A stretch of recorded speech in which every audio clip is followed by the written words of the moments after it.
Welcome to Lost at 3 a.m. Put your phone down, close your eyes, and let this be the last story you hear tonight. We're going to a swamp, not a scary one, not a dirty one, just a quiet place, tucked away, where fairy tales start backwards and still somehow feel true.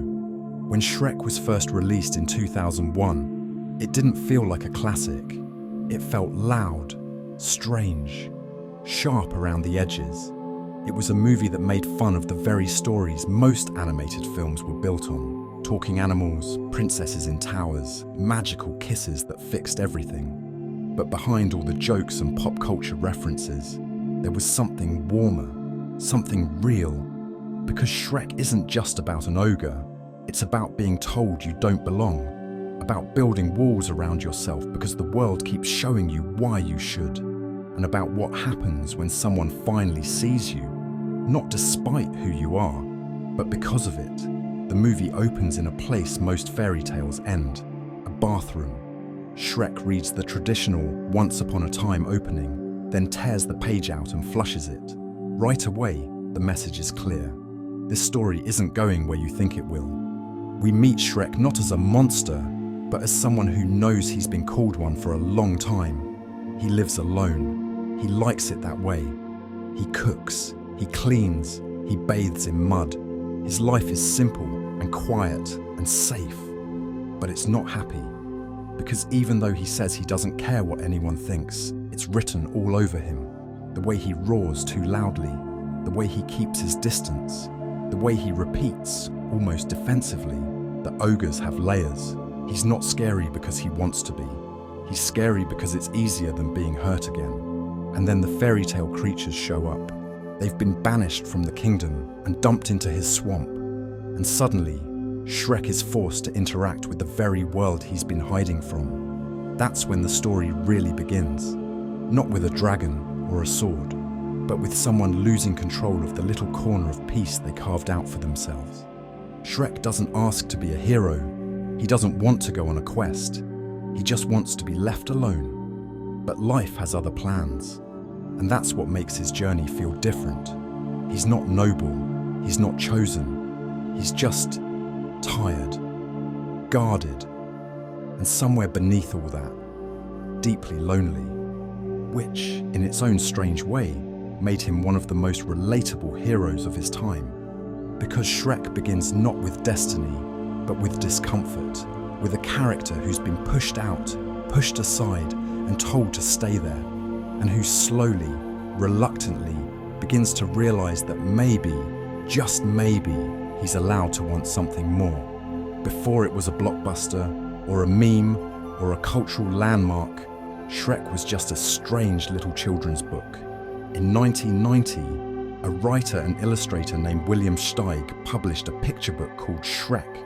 Steig was in his 80s. He'd spent most of his life as a cartoonist for The New Yorker, and his books always had this odd blend of sweetness and sarcasm. He didn't write stories that talked down to kids. He trusted them to get the joke. The book told the story of a repulsive ogre who leaves home, terrifies everyone he meets, defeats a dragon, and marries a princess even uglier than he is. And they live happily ever after. That's it. It was short, it was weird, and it was unlike most fairy tales out there. It was also quietly brilliant, because instead of teaching children to be kind and clean and charming, it told them they didn't have to be beautiful to be loved. That being different wasn't a flaw, it was just being. Somewhere along the way, the rights were picked up by a relatively new studio called DreamWorks. The founder, Jeffrey Katzenberg, had just left Disney. He had a chip on his shoulder, something to prove. He wanted to make animated films that didn't follow the rules, that were edgier, louder, not just for kids, and Shrek was the perfect candidate. At first, the plan was simple. Adapt the book into a fun little movie with a lot of jokes and a lot of heart. But things didn't go smoothly. The project changed hands multiple times. Scripts were rewritten. Visual styles were tested and scrapped. At one point, the entire movie was being animated with motion capture and looked completely different than the version we know today. It also had a different voice. The original casting for Shrek was Chris Farley. He recorded most of his lines before his death in 1997. Farley's Shrek was gentler, more awkward, more grounded. Some of those early recordings still exist, and listening to them feels like stepping into an alternate universe. After Farley's passing, the role was reimagined. Mike Myers stepped in. He re-recorded the entire performance, twice. First with his normal voice, and then again, from scratch, in the now famous Scottish accent. Myers said it just felt right, and in hindsight, it was. The moment that accent hit, the character clicked into place. The story became sharper, the tone shifted, and suddenly this odd little fairy tale adaptation about an ogre in a swamp became something else entirely. Not just a comedy, not just a parody, but a cultural turning point. And it all started with a book, less than 30 pages, a story told with crooked drawings, dry humour, and a quietly radical message. You don't have to be handsome to get the princess. You don't have to change to be accepted. You can be weird, loud, stubborn, ugly, kind, brave, scared, all at once, and still be worthy of love. Sometimes the way a character sounds defines everything about who they are. For Shrek, that voice took a while to find, and along the way, it changed the movie in more ways than anyone could have predicted. The original plan was for Shrek to be voiced by Chris Farley. Farley wasn't just a comedian, he was a presence. Loud, unpredictable, full of energy, but always grounded in vulnerability. At the time, he was best known for his work on Saturday Night Live and movies like Tommy Boy. But for Shrek, he brought something quieter. His version of the character was gentler, less gruff. He played Shrek as someone awkward and insecure, someone who desperately wanted to be liked but didn't know how to ask for it. He recorded most of the dialogue, nearly 85% of it, before he died unexpectedly in 1997. The recordings are still out there, leaked, incomplete. You can hear them if you know where to look. And when you do, it's like stepping into a softer version of the story, one that leans less on sarcasm and more on sadness. After Farley's passing, DreamWorks was left with a difficult choice. They could have reworked the project entirely, shelved it. But instead, they brought in someone new. Mike Myers. At first, Myers used his own voice. Standard American English, straightforward, nothing too flashy. He recorded all of Shrek's lines that way, and the team even started animating to it. But something felt off. The performance was funny, sure, but it didn't feel quite right. Myers asked if he could try again, this time using a Scottish accent. He said it sounded warmer, earthier, a little more grounded. The kind of voice that might come from someone who lived in a swamp, far from castles and kingdoms and fairy tale expectations. The studio agreed, so he re-recorded every line from the beginning, and that single decision reshaped the entire film. The accent gave Shrek a distinct rhythm, a different cadence. It made the jokes land differently, made the softer lines feel more sincere, and added a kind of distance between Shrek and the other characters, just enough to remind you that he's not part of their world. Not yet. It also added something unexpected: dignity. Shrek wasn't just funny anymore. He was proud, wounded maybe, guarded, but not bitter. He was someone who could carry pain and still laugh through it. Someone who'd been told he didn't belong and learned to believe it, but hadn't quite given up on the idea that maybe, one day, he could. And all of that somehow came through in the voice. It's easy to forget that animated characters are shaped not just by drawings, but by sound, breath, timing, the small choices a performer makes when no one's watching, because there's no stage, no costume, just a microphone and a quiet room. Chris Farley gave Shrek heart. Mike Myers gave him shape. And somewhere between those two performances, the character we know was born. Not perfect, not polished, but real. When people first watched Shrek, most expected something simple: a funny cartoon, a fairy tale parody, a film packed with jokes, pop culture references, and a talking donkey who never stops talking. And it is that. But beneath all the noise, Shrek is something else too. It's a story about shame. Not loud, dramatic shame, but the quieter kind. The kind you carry without talking about it. The kind that makes you retreat before anyone has a chance to push you away. Shrek lives alone because he believes that's what he deserves. People have always called him a monster. They've always run from him. So after a while, he stops trying. He builds a life in the swamp where no one can hurt him, and then pretends he likes it that way. But the film doesn't let that be the end of his story. Instead, it slowly peels back the layers. There's a line early on, one that's been quoted and joked about for years. Shrek tells Donkey that ogres are like onions. They have layers, and while it's funny on the surface, it's also one of the most honest things he says. Because Shrek is about more than fairy tales flipped upside down. It's about how people build up walls to protect themselves, how they wear armor made of sarcasm and distance and anger, because that feels safer than asking to be loved. The movie doesn't rush through that. It lets Shrek stew in his defensiveness, his grumpiness, his refusal to let anyone in, and then it gently begins to test that shell.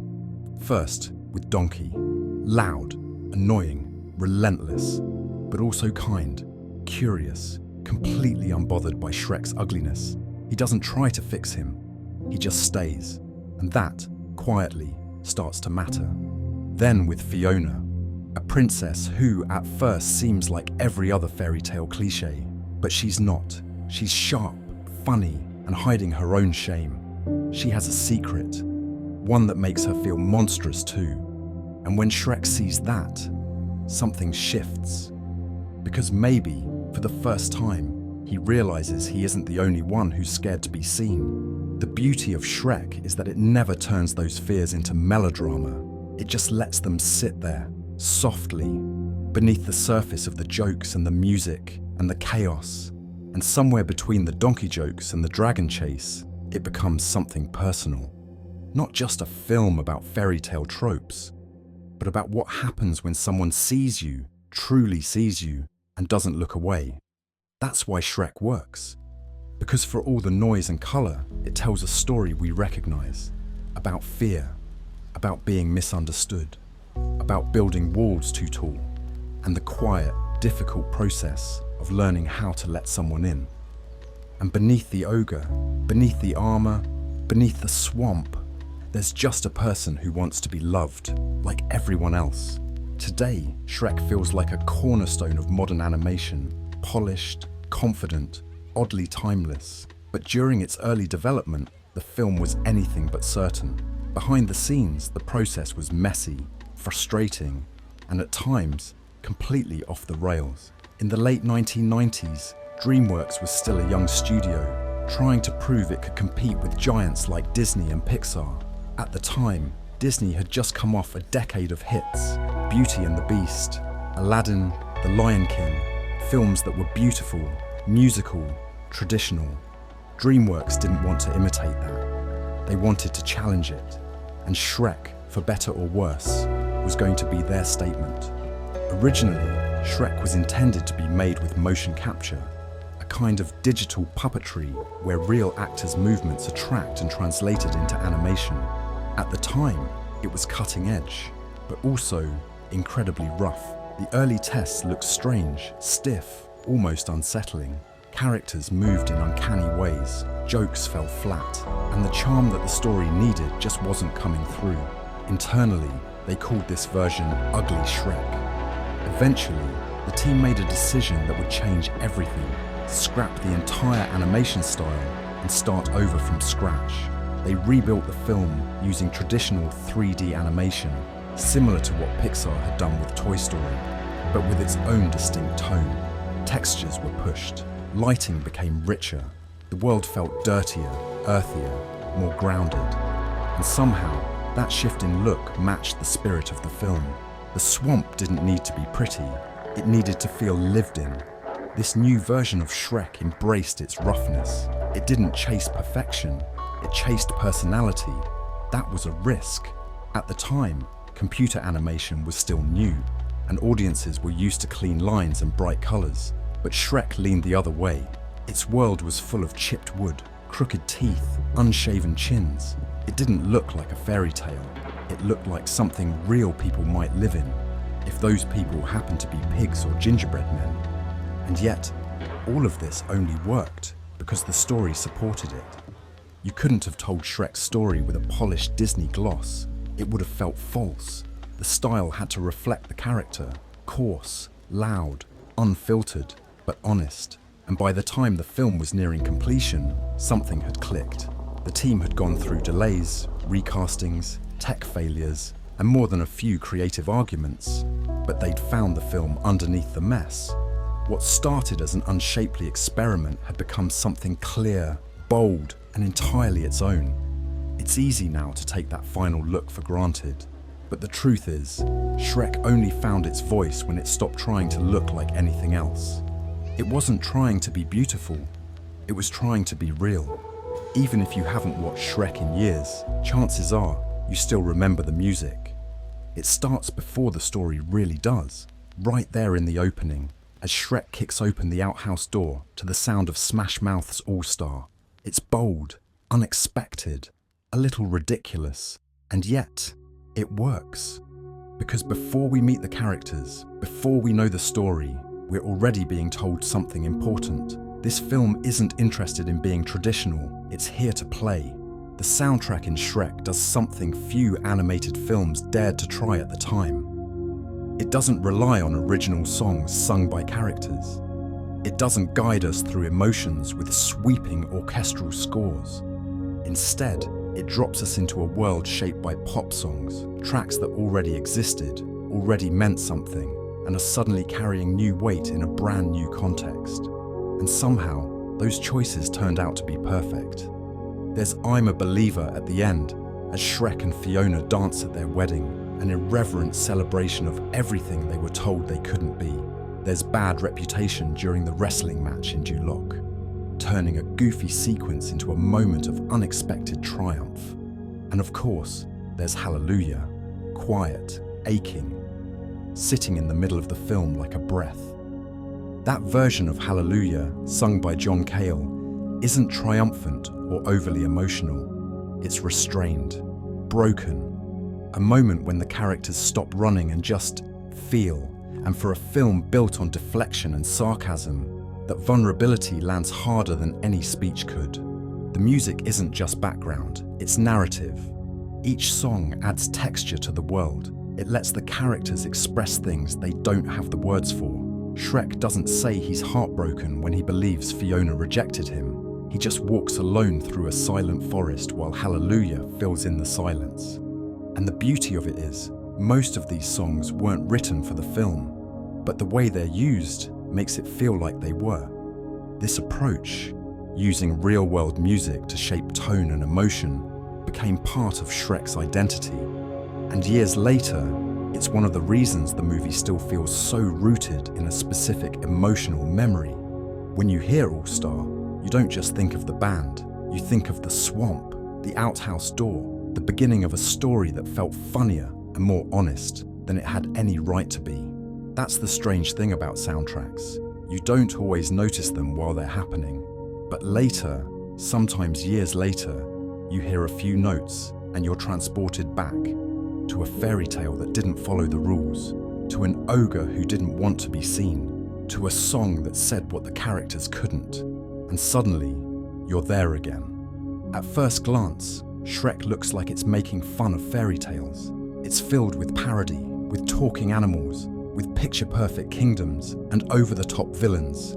The film pokes at every trope it can find. Princesses trapped in towers, noble quests, handsome heroes, and of course, the idea that true love always looks a certain way. But underneath the jokes, there's something more thoughtful happening. Because Shrek doesn't just satirize fairy tales, it quietly rewrites them. In most stories, the hero rescues the princess, defeats the villain, and rides off into a neat and tidy sunset. Love is straightforward. Beauty is obvious. Good and evil are clearly marked. But in Shrek, things are messier, people are flawed, and the happily ever after that unfolds isn't the one anyone was expecting. Not the characters, and not the audience either. When Shrek first sets off to rescue Fiona, he doesn't care about love. He just wants his swamp back. And Fiona, at first, seems like a familiar figure, a beautiful princess waiting patiently for her prince. But as they spend time together, the story starts to shift. She's not helpless. She's not perfect. She has bad habits, strange quirks, a stubborn streak, and slowly, something real begins to take shape between her and Shrek. Not just attraction, but understanding. That's the part most fairy tales leave out. The film lets us watch these two people open up to each other, not in grand declarations, but in awkward moments, shared jokes, campfire songs, silences where neither one quite knows what to say. And in those moments, we see something that feels more human than magical. The twist, of course, is Fiona's secret, that she turns into an ogre every night. It's something she hides, something she's ashamed of, because she believes that love can only look one way, that beauty must come in a certain form, that no one could truly love her if they saw who she really was. But Shrek doesn't see it that way. He spent his whole life being told that he's not worthy of love. And in Fiona, he sees someone who understands that feeling, someone who knows what it's like to be hidden and to hide. The ending isn't about breaking the curse. It's about rewriting the idea that there ever was one. Fiona doesn't turn back into a beautiful human. She stays an ogre.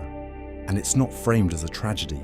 It's not a punchline. It's a quiet moment of acceptance. She isn't transformed into something better. She's simply allowed to be who she is. And in doing that, Shrek tells us something that most fairy tales don't. That love doesn't mean changing who you are. It means being seen, fully, and still being chosen. So while the film may start as a parody, by the time it ends, it's something else entirely. A story that laughs at the rules, breaks the spell, and reminds us that sometimes the best kind of happily ever after isn't the perfect ending. It's the honest one. Every story has a hero, but the best ones don't let the hero do it alone. In Shrek, that role belongs to Donkey. From the moment he bursts into the story, he's impossible to ignore. He talks too much. He sings at the wrong time. He follows Shrek into danger without hesitation. And on the surface, he seems like comic relief. A sidekick designed to keep things moving, to keep things funny. But if you sit with it a little longer, there's more going on.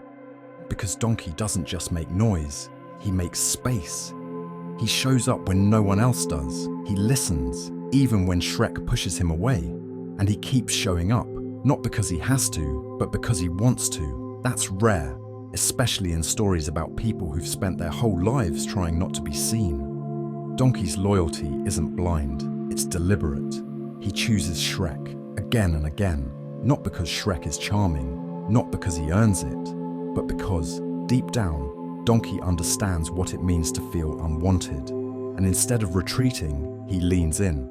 That's the heart of his character. Not his jokes, not his singing, but his refusal to let anyone stay alone for too long. Then there's the dragon. At first, just another obstacle. A fire-breathing threat guarding the princess, played like a classic monster. But in true Shrek fashion, the story flips the expectation.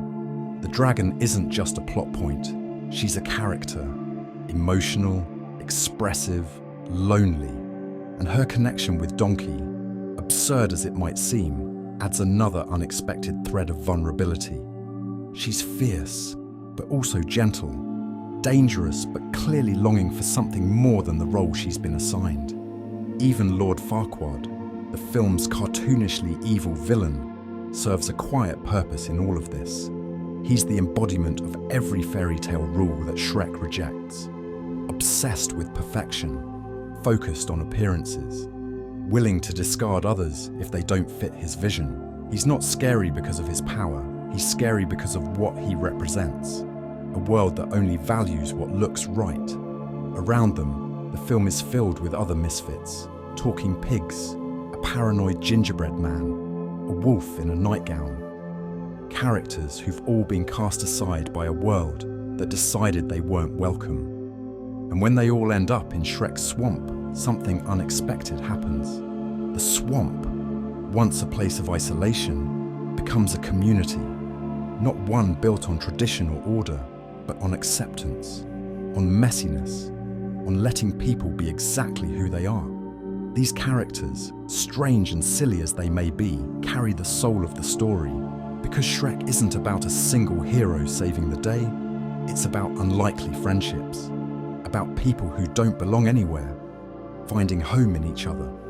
And sometimes, the ones who talk too much, or breathe fire, or crumble under pressure, they're the ones who remind us what love really looks like. It's not always quiet, but it stays. When Shrek was first released in 2001, no one quite knew what to expect. It was loud, irreverent, full of jokes that felt almost too modern, too self-aware, too strange for a fairy tale. It didn't look like the animated movies that had come before it, and more importantly, it didn't behave like them either. But it worked, and not just as a one-off success. Shrek changed the animation landscape, and quietly, it changed what audiences expected from animated films altogether. At the time, Disney had been the gold standard for animated storytelling. Films were polished, romantic, guided by sweeping scores and clear morality. They were beautiful, but they were safe, and Shrek arrived like a loud laugh in the back of the theatre. Unexpected, a little crass, but honest. It proved that animated films could be funny without being childish, that they could poke fun at themselves and still carry emotional weight, and that characters didn't have to be perfect, or pretty, or even likable at first glance, to be loved. Behind the scenes, Shrek's success sent a signal. It told studios that audiences were ready for something different, that fairy tales could be bent, broken, even reversed, and still land with heart. After Shrek, more studios leaned into irreverence, into satire, into messier, more adult humor. The tone of mainstream animation began to shift. Even Pixar, which was already redefining storytelling in its own way, took note. Their films had always been emotional, thoughtful, but after Shrek, the edges got a little looser, the jokes a little sharper. There was more room for imperfection. Shrek won the very first Academy Award for Best Animated Feature. That matters too, not because of the trophy, but because of the timing. It marked the moment animation was recognized, not just as a genre for children, but as a medium for storytelling in its own right. And over time, something else happened. Shrek stopped being just a movie. It became a cultural artifact. People quoted it, memed it, rewatched it late at night with friends who had grown up on it. The soundtrack played in nostalgia playlists. Lines like, "Better out than in," and "Ogres have layers," took on a life of their own. And the film's strange, scrappy heart kept beating underneath all of it. What started as a strange little outcast of a movie became something lasting, because Shrek wasn't just about an ogre finding love. It was about carving out space in a world that told you didn't belong, about rewriting stories that had been written the same way for too long, about making people laugh and think and feel all at once. And that legacy isn't loud. It doesn't need to be. It just stays in the background, in the hearts of people who needed to hear, even once, that they didn't have to change to be worthy. That being different wasn't a punchline. It was the whole point. It's been more than 2 decades since Shrek first arrived in theaters. Since we met the ogre in the swamp, the talking donkey, the reluctant princess, and a kingdom that didn't quite know what to do with any of them. And somehow, after all this time, the story still holds up.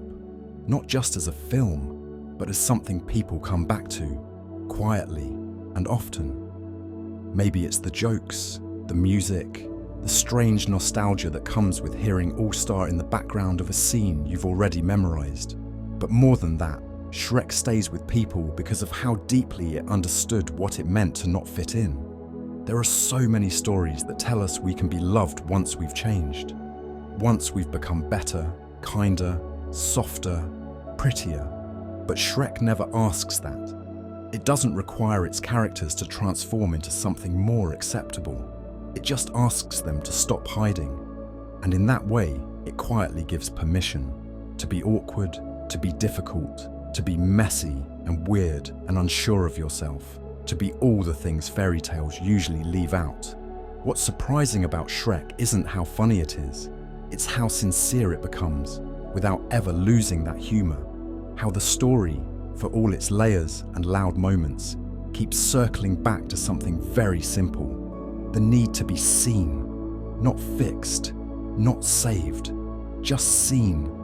And when Fiona's curse breaks, not to turn her into a princess, but to keep her just as she is, it feels like the story was always heading there, toward an ending that doesn't tie everything up in a perfect bow, but opens a door instead. A reminder that happily ever after doesn't have to look like the stories we were told. It can look like something stranger, something smaller, something real. Shrek endures because it speaks gently to something we don't always say out loud. That being different is not the thing you have to overcome. It might be the thing that saves you. And maybe that's why, even now, long after the first joke, the first roar, the first crack in the wall around the swamp, the story still matters. Because beneath the layers, the noise, the fire-breathing dragons and talking muffins, it's a story about belonging, about finding someone who stays, and about realizing that you were always worthy of that even before the fairy tale started. Thank you for spending your night with Lost at 3 a.m. Sleep well, and good night.